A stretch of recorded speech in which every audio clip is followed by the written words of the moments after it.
All right. Well, Eric, thanks for being here. I appreciate it. Nice to see you. Of course. I want to just start with your musical background and just how you first got involved in music, growing up, what shows you went to, just what that whole experience was like. Um, I feel like I kind of had like not a very not a very interesting musical upbringing. Going to shows wasn't a huge part of my life when I was like a teenager. Um, I was skateboarding and breaking things, just being a punk. Um, the first like concert, the first big show I ever went to was Oasis in San Francisco I don't remember which year in the 90s. Oasis was headlining and Third Eye Blind was their local opener. So pretty mainstream. I could probably make something up to get some cool points about like some street cred about some underground punk band I saw, but that's the first thing that pops in my head. Music was a huge part of my life, but music like going to concerts and performing was not early on. But when I did start to kind of participate in the music scene, there was a club here in San Jose called the Cactus Club. Just everybody came through there, like Nirvana, Deftones. It was just dirty, rotten piece of shit club that everybody loved. Like in the bathroom there was a urinal had broken, so they got rid of it. So it was just a hole in the wall that people just pissed in for years, and it's like that kind of club. Yeah, I do. It was great. I did. Miss it. Well, I think it's really interesting because, you guys have come back at really an ideal time. So I want to fast forward just a little bit, but also go backwards. So I discovered and loved Strata, through the 2000s, heavy rock, new metal, the action movie soundtrack world. When you look back on that era, I just wonder if it feels like a specific cultural moment that could never happen the same way again. Well, yeah, I mean, the ever since like 2010 and algorithms and social media not really even being a way of communicating with your friends anymore. Like the monoculture is dead.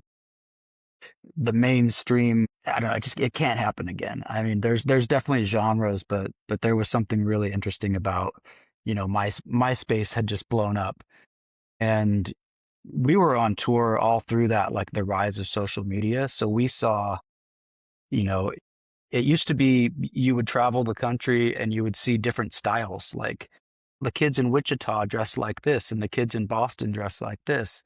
Everyone had their own little silos of style locally. And then when MySpace really blew up, you would see a style kind of just take over immediately. We called it MySpace hair, like this the scene hair. We called that Of MySpace course. hair at first because that was our only explanation of like how did all these kids who are into all this different type of shit all kind of congeal on this idea of like super skinny pants and certain hairdo. I feel like everything's kind of too fractured now. Not only do you everyone has their own bands that they're into, but now you have your own reality that you're into. And it's being Yeah. served to you every day. You're getting this tailored reality made just for you, and you live in it, and it's kind of scary. I think But so. sorry, I'm kind of rambling. No, not at all. No, that touches on the point perfectly because basically you've articulated exactly where we're at right now. And that's why it's an interesting moment because I know so many people, who are rediscovering bands or I should say who are discovering bands for the first time, who did not grow up in those scenes. They never went to those shows. They never experienced firsthand those subcultures, but they're experiencing the first time on the internet. I would say case in point, looking at that Reddit AMA that you did recently, you know, I've had a lot of people just in casual conversation when we're talking about music, Strata has come up, and that was why it was so important also to talk to you. And I just wonder, what is that experience like, meeting people who are discovering Strata maybe for the first time? Like what is kind of your take on just that process, as vague as that sounds? Yeah, I mean, we have been all of us, like this band's been together for 25, 26 years, really. Like Ryan and I started playing together in 1998, Mm, and then kind of took us a while to get the actual final lineup together. But at one point it was our lives, like in that early 2000s, it's all we were doing. We didn't have families at home. We didn't have jobs. That's what we did. But now that it's been, 20 years later, we're actually, everyone's discovering us, like at our jobs, our friends that we've made throughout the years. It's not like you walk around when you meet somebody, you don't say, Like, hey, blah blah blah, like check out this band I used to be in, or like look me up on Spotify. Like that's just silly. You don't even mention it. So you have like these huge kind of like subsets of people that you know that don't know that about your life. So it's interesting as they discover it on their own. It's been crazy for us because we're getting like, kids who, hey, my dad gave me your CD. My dad was a huge fan, and he gave me his CD collection, and this is my favorite CD, and it's us. So it's been really a process of people just kind of discovering us all the time. And I don't like looking at metrics and stuff. I don't like paying attention to that kind of shit, but we were hovering at like 30,000 monthly listeners for a long time on Spotify. And then, or no, it was something like 15 for years. Just like there was this core group of 15,000 people listening to us around the world. And then suddenly one day it jumped up to 30,000. And we're like, what happened? What happened here? And then now we put out a new song and it's doubled. It's like 60,000 people every month listening to us. And it's flattering. I mean, we made a bunch of songs in 2001 that ended up being on the album that came out in 2004. Some of these songs are so much a part of like our childhoods almost, like our growing up. And to see that there's kids in 2026 that are resonating with something that you said, 20 years ago, it's crazy. It really is. Coincidentally, just to show you just how random it all is, I was watching The Punisher last night from 2004. And so, that's just another good example because I am watching the movie and I go to the soundtrack. Of course, I see Strata on the soundtrack. So just by virtue of me having done that, I'm listening to it. So I Yeah. think all of these things are kind of, kind of bubbling up to the surface randomly now just through discovery, on streaming, on all this. But do you attribute that to TikTok specifically or just kind of social media as a whole? I don't know, man. I stay off of TikTok. I don't even have an account. Um, all of social media and I think right now, especially in like the new metal world, we used to run from that word. If someone called us new metal, at least I would get heartbroken. Like we're trying to be artistic here, and like new metal is such a dumb sounding thing. But then as time moved on, like these bands that I really love were considered new metal. I wouldn't have considered Deftones new metal back in the day, But the fact that Hmm. they've kind of become kind of the figureheads for the genre, even though they're way more artistic and they're way more expressive than multi-dimensional than most like what you'd call new metal bands. I think that the fact that post grunge and new metal has become like a thing that kids are latching onto right now, it's fun to be part of that wave and be so, we are the debris being swept up in that wave. It's interesting to see, and seeing kids get into guitar rock and like heavy music after, there's a whole generation of kids who they think live music is a guy sitting at a computer with a bunch of fucking lights going off. That's what they think the live event is. And so now they're going to see human beings like making mistakes on stage and just being people. And I think that's probably really refreshing for this younger generation to see like the fact that these pop stars and these big musicians are human beings with real emotions and they're exploring lyrical concepts that pop music doesn't touch. And then I think that the reason a lot of this is happening is just generally like, I remember when George Bush was the president, I remember waking up every day and thinking about George Bush, thinking about what's this fucking guy doing today? And he ate my brain back then. And then when Trump came along, it kind of ate my brain too. And now I've just checked out of the political process and I'm focusing on smaller things, not national news. But I think people are very they're reacting to like general uh the public anxiety, and it lands squarely on this type of music. It's how people deal with it. It's like the That's medicine. interesting. Well, why do you think that is specifically? Why do you think that or this specific genre it would bring people in to kind of as a catharsis? I think it's because it's not predicated on anything but honesty. If you think about Mm. it, like We write, I mean, bands like us, like we write simple songs. We're not trying to impress you with musicianship. Not to say that our musicians aren't good, but that's not the goal. The goal, it's kind of a punk rock thing musically, is that we're trying to harness a power and an emotion. We're not trying to impress anybody with the skill level. And lyrically, I think that this genre also kind of focuses so much on emotion that it might not be the most articulate thing. It might have been said by somebody else already. It doesn't matter. It's like this, it's about simplicity and about harnessing that anxiety, anger, heartbreak, all the things that everyone is kind of always going to be going through. But like, I think that's the theme that kind of follows this genre around, is like frustration, anger, and it's okay to come to our show if you're a football fan, if you're a hunter, if you voted for the other guy, if you voted for that other guy. Especially with Strata, like, I don't give a shit who you voted for. I don't care what your political beliefs are at all. I don't care what your religion is. Like, if you like the music we're making, you're welcome at our shows, because we have to find things that we agree on. And so if you get 100 people to walk in the door to experience a thing together, that's something that they agree on, and that they should be allowed to enjoy that without politics getting involved or any other like gatekeeping. You know what I mean? I do. I do. No, it's refreshing to hear that. It really is. And I think that brings us into the present, with the new single, and just speaking to Soar specifically. What can you tell me about this new track? Number one, why now? Why was the right time for a new track? And then what does it represent to you personally? It's a song about realizing that you're vulnerable now. I used to be a person who had literally nothing to live for. I had no roots at home. I had no family life. I was searching for validation from strangers who would pay money to come and clap at me. No matter what, that's not going to end well.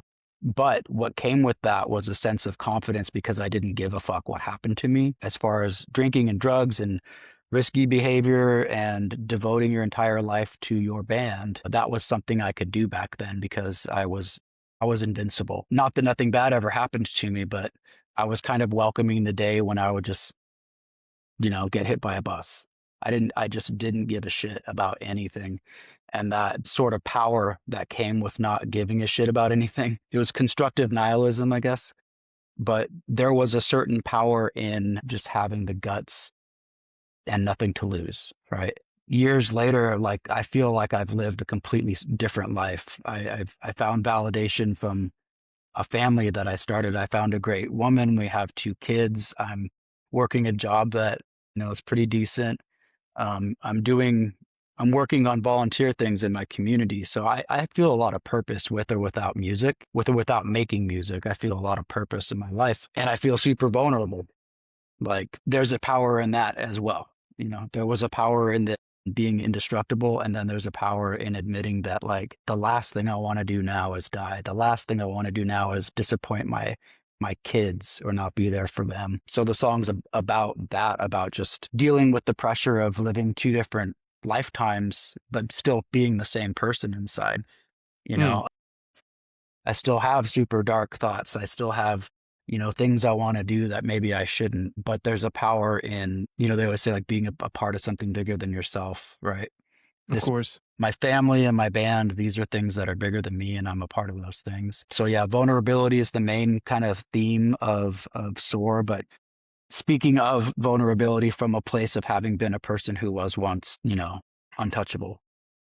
And then we do kind of get into the algorithmic worries and the kind of end of the world anxieties that come with technology. So it's raw, but it's also kind of high tech. Articulated. So I appreciate that. With the algorithm in particular, the algorithmic aspect of that song, because you've touched on that twice now. For someone like me who I think grew up listening to, let's say, Strata at a time when I was buying CDs or just listening on my iPod, I have an incredibly different experience than what people are going through, obviously discovering music via an algorithm. But that being said, I'm not looking at it from the perspective of an artist per se, a musician specifically, whereas you are. Tell me your experience with the algorithm, your thoughts, if it really even means anything at the end of the day, because you come from a totally different era.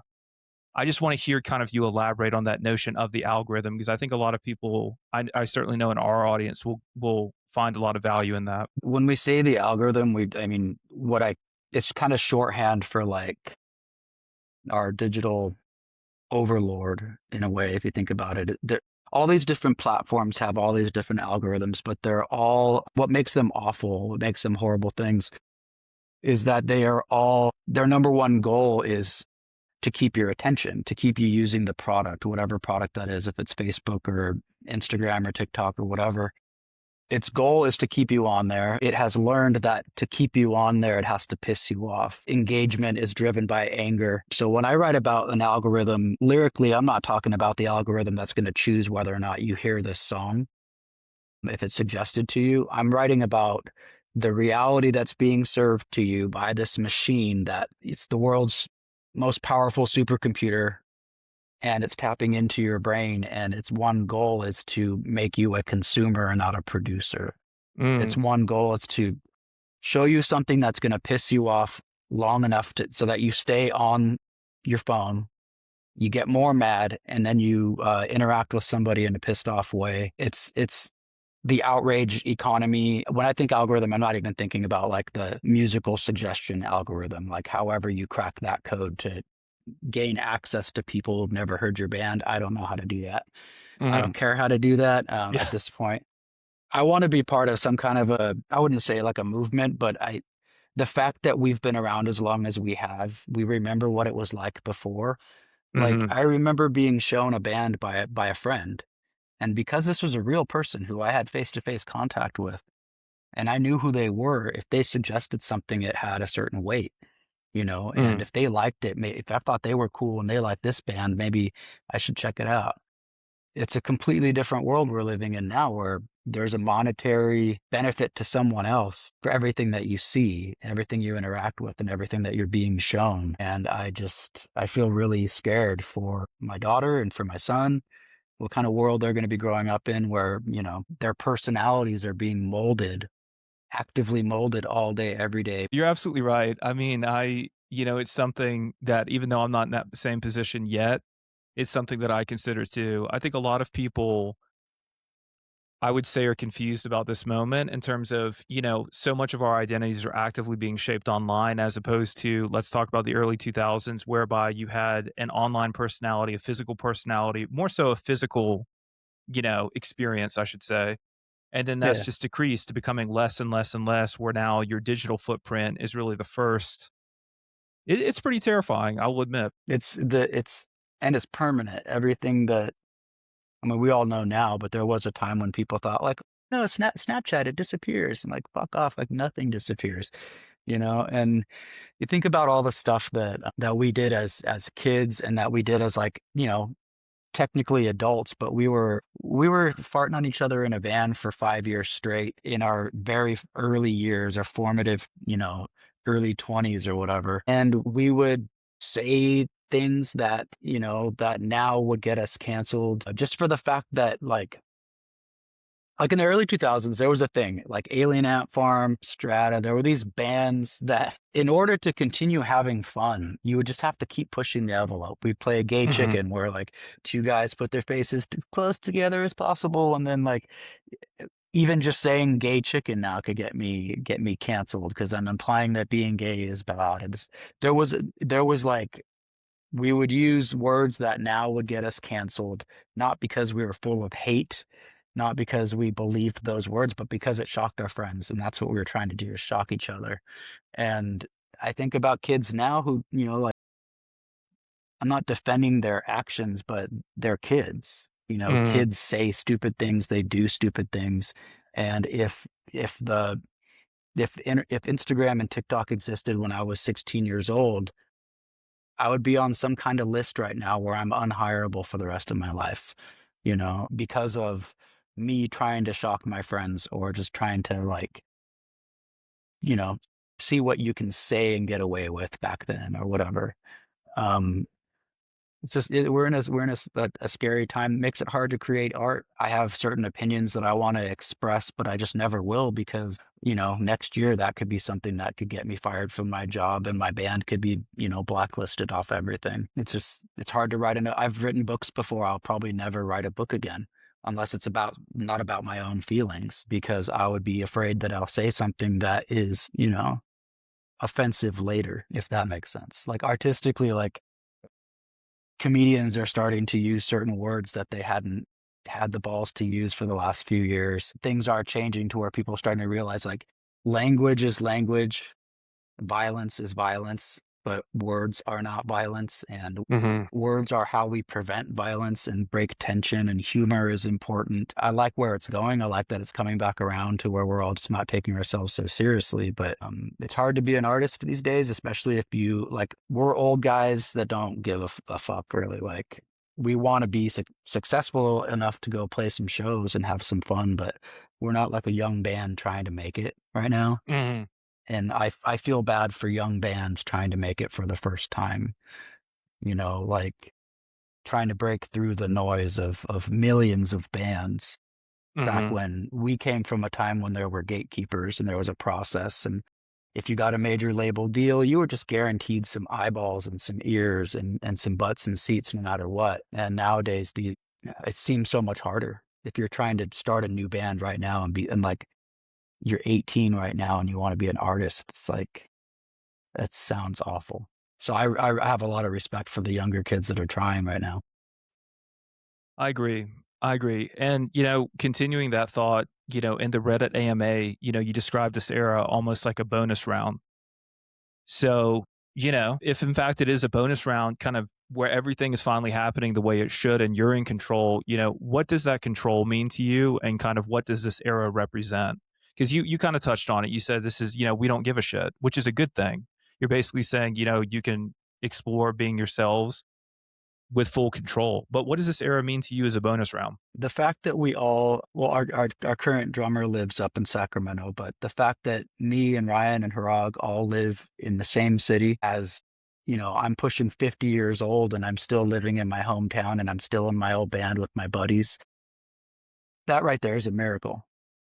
The fact that we all have all of our limbs, we're alive, we're healthy, and we love each other and we want to make music together. That's why it's a bonus round. That shit doesn't happen. Bands don't stay together for this long in the first place, and then they definitely don't stay in the same town.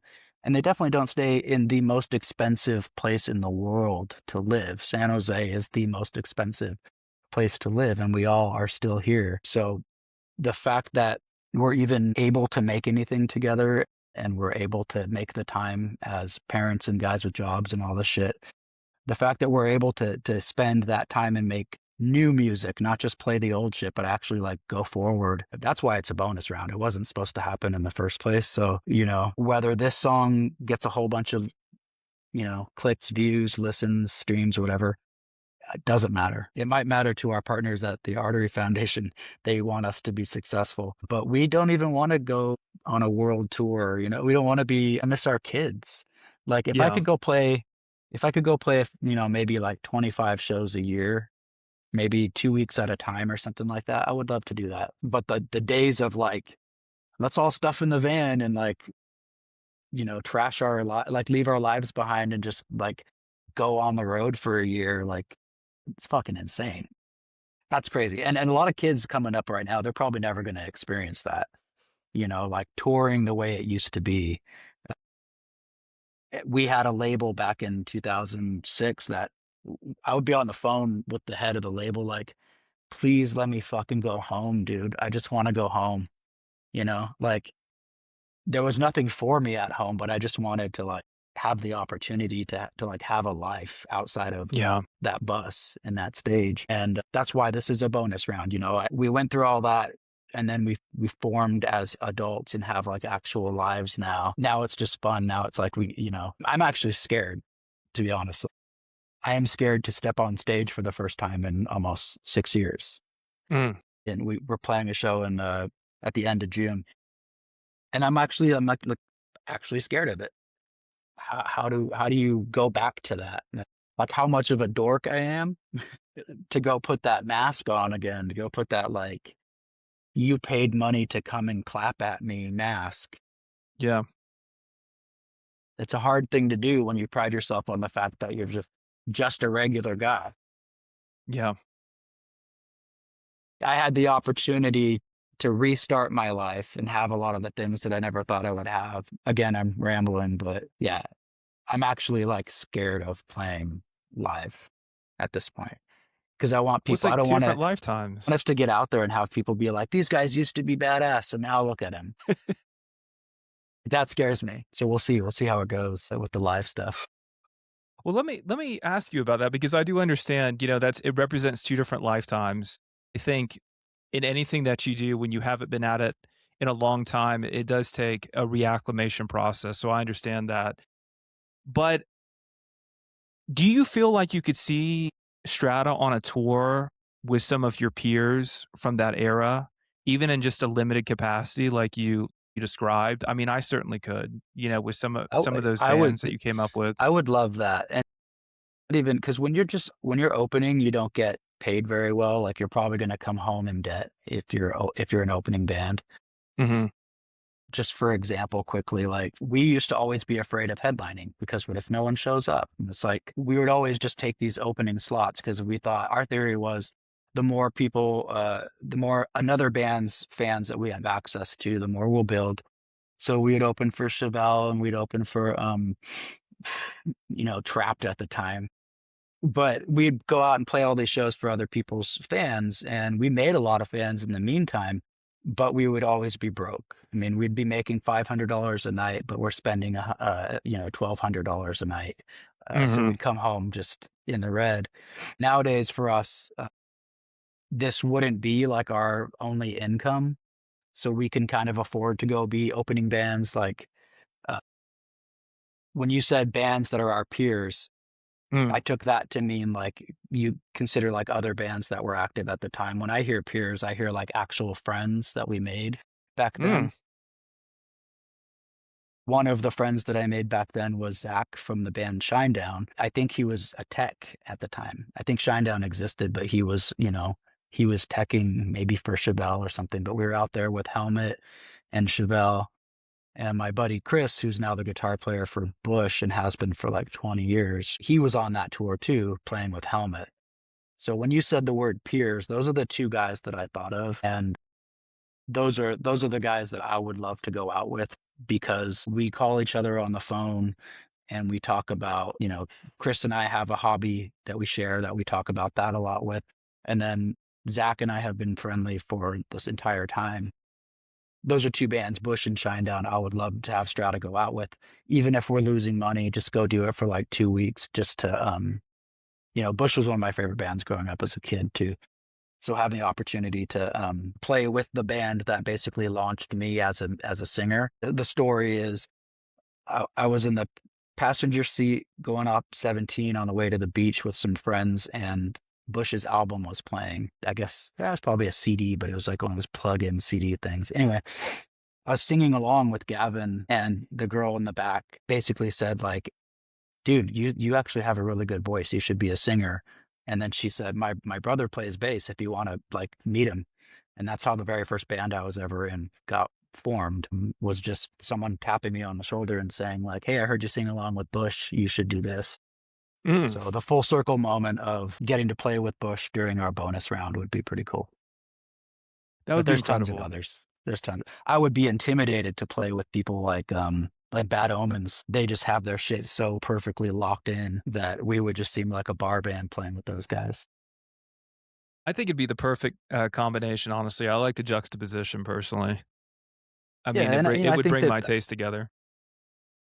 yeah, well, like when you think of bands from that era, I always kind of think of us as like we were kind of a band's band. Like not to say that people ripped nobody really like ripped us off, but I feel like we were kind of influential for a lot of people, but we I agree. weren't like a huge mainstream success. So that kind of puts us in my head in a similar situation that like Glassjaw has, except they're 10 times more amazing than us.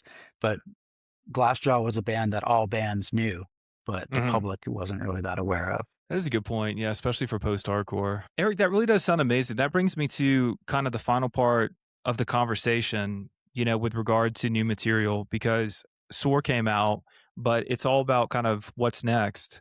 Is the material leading to an album, an EP, or what are you thinking? What are the kind of the big plans for the future in terms of new material? I think the only way to like cap this bonus round off is to put out an album.